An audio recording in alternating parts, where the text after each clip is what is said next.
Et bonjour à tous. Alors on se retrouve pour une petite vidéo sur des explications, un petit guide en fait sur l'arsenal de Baldesion si vous souhaitez en fait y participer un jour ou vous avez l'occasion d'y participer.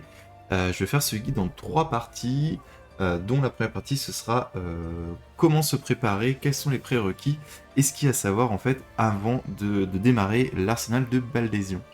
Alors déjà pour commencer, bon, si vous êtes arrivé à ce niveau-là de Baldesion, vous avez sûrement déjà bien avancé dans Eureka. Bon, pour rappel, pour aller sur Eureka, il faut aller à Shirogane et à la jetée numéro 1. Vous devez avoir absolument débloqué sur Idatos toutes les quêtes de Krill. Donc c'est-à-dire qu'il faut être au niveau élémentaire 60. Une fois que vous êtes au niveau 60, que vous avez débloqué toutes les quêtes, vous allez parler à la chercheuse de l'expédition qui va vous faire tout un message pour vous expliquer que vous pourrez avoir accès à l'arsenal de Baldesion. Dans les choses importantes et donc les prérequis, ce sont les actions Logos. Vous aurez 3 slots de disponibles. Vous pouvez en avoir jusqu'à 6. Alors, les 6 ne sont pas obligatoires si vous y allez en DPS. Par contre, si vous allez en soigneur, elles sont presque indispensables. Vous aurez beaucoup d'actions Logos à avoir. Donc c'est mieux. De toute façon, les 6 actions, les 6 slots d'actions Logos, une fois que vous les avez débloqués, vous n'avez plus besoin de les débloquer derrière. Donc c'est plutôt intéressant de les avoir. Même en tant que DPS, j'y reviens après. Pour débloquer les slots d'action Logos, vous avez le Fate des Bunnies qui se situe par ici environ. Quand vous le réussissez, si vous atteignez un coffre en argent, vous pourrez récupérer une fiole. Une fiole que vous pourrez changer auprès de l'alchimiste de l'expédition qui est ici. Et chaque fiole vous ajoute un slot disponible. Malheureusement, ces fioles-là ne sont pas achetables à l'HDV, donc vous devrez les farmer tout seul. Avec un petit peu de chance, ça va relativement vite. Pour ma part, j'ai mis 1h15 à les avoir. Ça se fait relativement bien. Dans les choses hyper importantes, dans le mélangeur Logos, vous avez le réacteur Ombral et Astral. Les deux ne sont pas débloqués dès le début. Il faut avoir débloqué un certain nombre d'actions Logos. Et c'est Drake qui va vous permettre de débloquer le deuxième réacteur. Vous en avez 56 au total à débloquer. Il me semble que c'est à partir du palier 50 où vous pouvez avoir le deuxième réacteur, mais dans le doute, je vous invite à vraiment tous les débloquer une fois pour être tranquille à nouveau. Comment les débloquer? Il suffit d'utiliser des combinaisons. Donc vous avez là les mémoires Logos ici. Vous pouvez faire des combinaisons pour réussir à récupérer des actions. Il y a un site, il y a ce site-là, Eureka Tracker, qui vous permet en fait d'avoir la liste de toutes les actions Logos. Attention, les noms sont bons, les effets ne sont plus exactement les mêmes. Euh, Par exemple, si je prends la mémoire d'un sage, les effets qui sont notés là sur le site ne sont plus exactement les mêmes. Ça, ils ne l'ont pas mis à jour. Donc pour savoir exactement ce que chaque action fait, je vous invite plutôt à aller voir Drake en jeu. Par contre, les combinaisons, donc par exemple pour la mémoire d'un sage, vous pouvez mettre la mémoire d'un prêtre guerrier, plus la mémoire d'un prêtre, et l'évocation Logos explosion magique pour créer la mémoire d'un sage. Toutes ces combinaisons sont toujours bonnes par contre. Et vous avez en dessous les éclats Logos différents et quel éclat Logos débloque quelle évocation. Vous en avez la liste qui est ici. À l'inverse des fioles d'alchimiste, ces éclats Logos sont achetables à l'HDV, donc si vous voulez gagner du temps, vous pouvez les acheter. Alors certains éclats coûtent plus ou moins cher, on va pas se mentir, mais si vous voulez rush les 56 actions, le plus simple, si vous avez un peu d'argent de côté, c'est d'acheter à balle chaque éclat Logos pour débloquer chaque évocation, et les 56, vous les aurez très rapidement. Ensuite, dans les prérequis qui ne sont pas du tout indispensables, vous pouvez y aller sans avoir votre arme relique au niveau maximum, c'est pas du tout indispensable. Vous y allez avec un stuff relativement haut et ça passe totalement.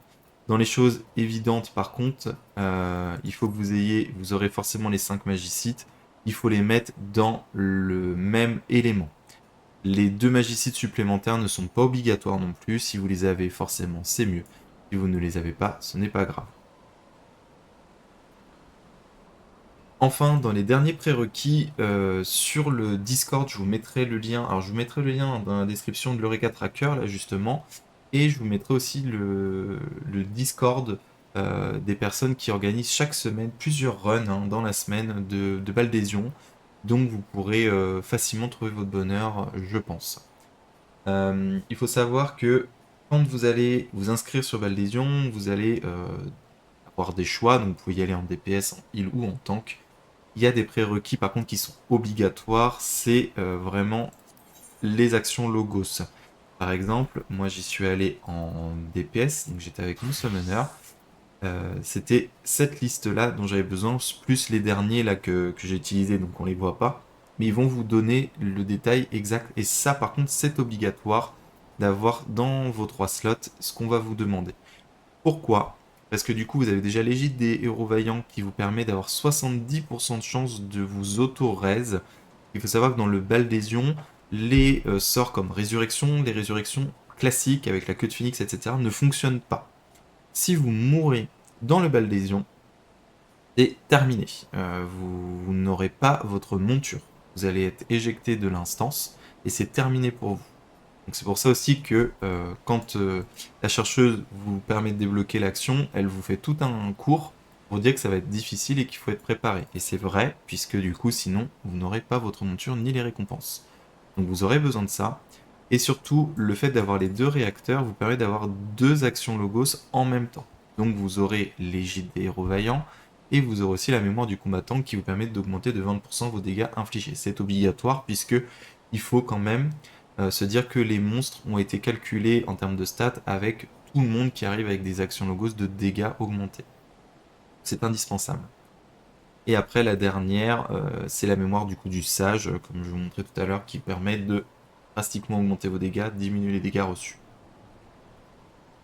Une fois que vous aurez tout ça en poche, vous serez prêt pour aller sur Baldésion. Une fois que vous avez votre groupe, comment ça se passe ?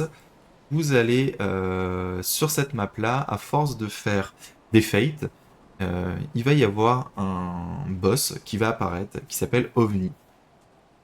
Et une fois que OVNI a été tué, dans ces cas-là, vous pourrez aller sur le Baldésion Arsenal.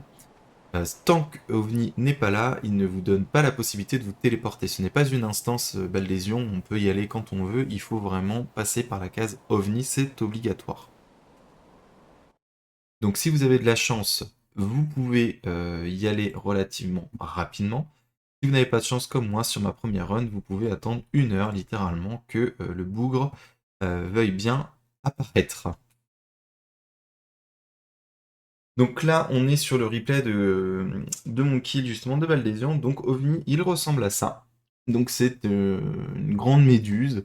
Dans les particularités au niveau de ce combat-là, plusieurs choses à savoir.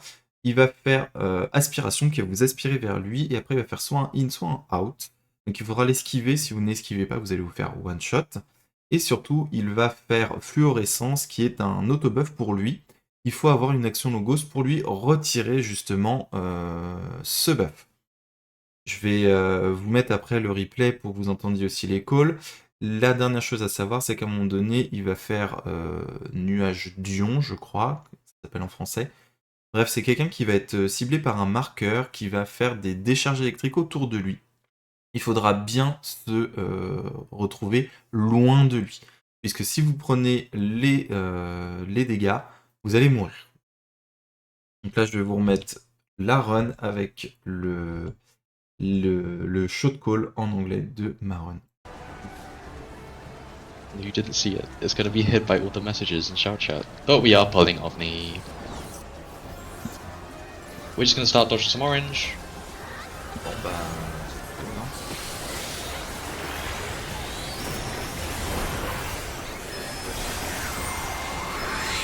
Pas mourir maintenant.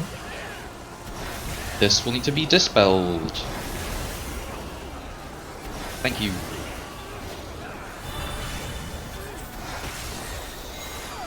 We're either going in or out. We're going out. Out, out, out. Away from me. Now time for some more orange.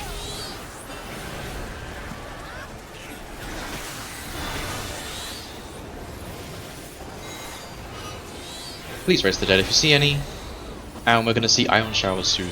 If you have the marker above your head, please just move away from everyone.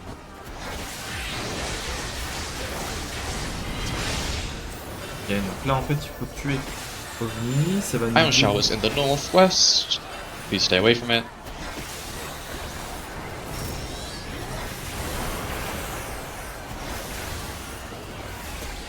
At this point, if you die, please hold off on your res. We don't want to get you stuck in the black screen as buffs are going out. Ok. And now OVNI said, party leads. Donc là, une fois qu'on a tué OVNI, on débloque du coup ce petit debuff de la personne avec la clé, et c'est cette clé-là qui nous permet de prendre les téléporteurs qui vont nous emmener à Baldesion. À ce moment-là, ce que l'on va faire habituellement, c'est qu'on va tous se retrouver devant une fée pour récupérer tous le buff d'une heure, juste avant de rentrer dans le Baldesion pour avoir le maximum de dégâts, pour avancer le plus rapidement possible. Donc on va tous prendre le buff. Ensuite, à ce moment-là, c'est le moment qui est important, c'est qu'on va vous envoyer, je vous enverrai aussi le lien, on va vous envoyer une carte avec 8 portails qui sont définis par des zones, et chaque personne doit prendre son portail suivant son équipe. Pour ma part, dans cette run-là, je faisais partie de l'équipe des Logos 1, et on m'a assigné le numéro 6, donc du coup mon portail était ici. Donc là où j'ai mis mon drapeau. Donc le but c'est que chacun aille à son portail pour rentrer dans l'instance. Il faut savoir que on ne rentrera pas tout de suite. Quand vous allez arriver, votre portail sera bleu. Il passera rouge au bout d'un certain moment. Il faut attendre que votre debuff passe en dessous des 3 minutes pour qu'il devienne rouge. Si vous prenez le portail bleu maintenant, vous allez avoir un risque de déplacer d'autres portails à des endroits totalement aléatoires. Donc c'est-à-dire que si je reprends la carte, à ce moment-là, si j'arrive à faire pause, voilà. Donc c'est-à-dire que moi, si je prends mon portail maintenant, il y a un risque, par exemple, la personne qui soit ici, son portail se déplace ici. Donc c'est-à-dire qu'on va l'obliger à faire toute la map, avec, comme vous voyez, on a un certain temps en fait, pour pouvoir rentrer. Donc c'est-à-dire que vous pouvez l'empêcher de rentrer dans le Baldesion, et ça fait un bordel monstre. Donc la règle c'est on attend. On attend que le debuff passe à 3 minutes. Voilà. Dès que le debuff passe à 3 minutes, le portail voilà, disparaît et réapparaît, mais dans la zone. Il faut juste le trouver, mais il reste à côté de nous. Et à ce moment-là, on peut rentrer tranquillement. Et voilà, félicitations, vous êtes arrivé dans Baldesion. Et ce sera la fin de cette première partie de préparation et comment on rentre dans l'arsenal de Baldesion. J'espère que ça vous aura plu, n'hésitez pas à lâcher un petit pouce et à me suivre sur Twitch et vous abonner à la chaîne. Ciao ciao.